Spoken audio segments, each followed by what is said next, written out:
नई साल में बरेली के हवाई यात्रियों को बड़ी सौगात मिलने जा रही है। मार्च के अंत तक बरेली से नवी मुंबई के बीच सीधी फ्लाइट शुरू करने की तैयारी शुरू कर दी गई है। नवी मुंबई एयरपोर्ट पर उड़ान के लिए स्लॉट और भारतीय विमानपत्तन प्राधिकरण से एनओसी मिल चुकी है।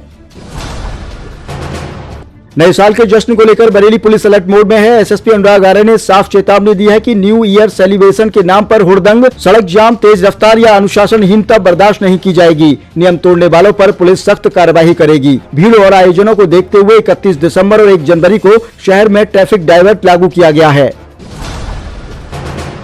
शहर के राजेंद्र नगर स्थित कैफे में 27 दिसंबर को हुए तथाकथित लव जिहाद कांड में अब पीड़ित नर्सिंग छात्रा का बयान सामने आने से मामला और गंभीर हो गया है। छात्रा ने कहा कि जन्मदिन पार्टी के दौरान नारे लगाते हुए एक समूह कैफे में घुस आया, मारपीट की गई और मौजूद लोगों से उनका धर्म पूछा गया। छात्रा का कहना है कि इस घटना के बाद वह मानसिक तनाव और डिप्रेशन में है। डर के कारण उसने हॉस्टल तक छोड़ दिया है। उसने सवाल उठाया कि अगर उसके माता पिता को दोस्तों के धर्म से कोई आपत्ति नहीं तो बाहरी लोगों को यह तय करने का अधिकार किसने दिया कि वह किससे दोस्ती करें।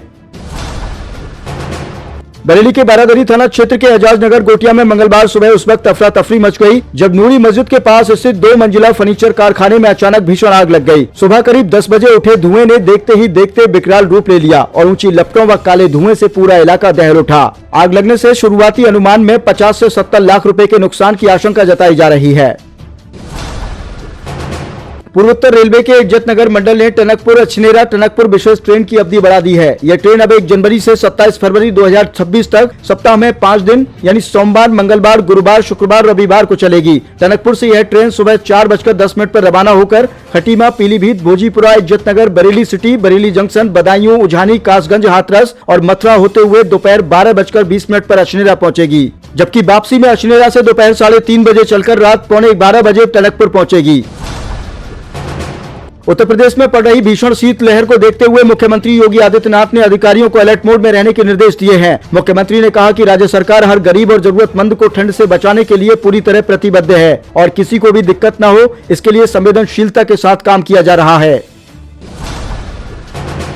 समाजवादी पार्टी के राष्ट्रीय अध्यक्ष एवं पूर्व मुख्यमंत्री अखिलेश यादव ने भाजपा सरकार पर महिलाओं की सुरक्षा, आरक्षण और रोजगार को लेकर जोरदार हमला बोला। उन्होंने कहा कि भाजपा शासन में बेटी बचाओ बेटी पढ़ाओ केवल नारा बनकर रह गया, जबकि हकीकत में महिला और बेटियों पर अत्याचार बढ़े हैं। उन्होंने उत्तराखंड के अंकिता भंडारी हत्याकांड का जिक्र करते हुए सवाल उठाया कि जब सभी राजनीतिक दल और जन संगठन सीबीआई जाँच की मांग कर रहे हैं तो भाजपा सरकार इससे क्यों डर रही है।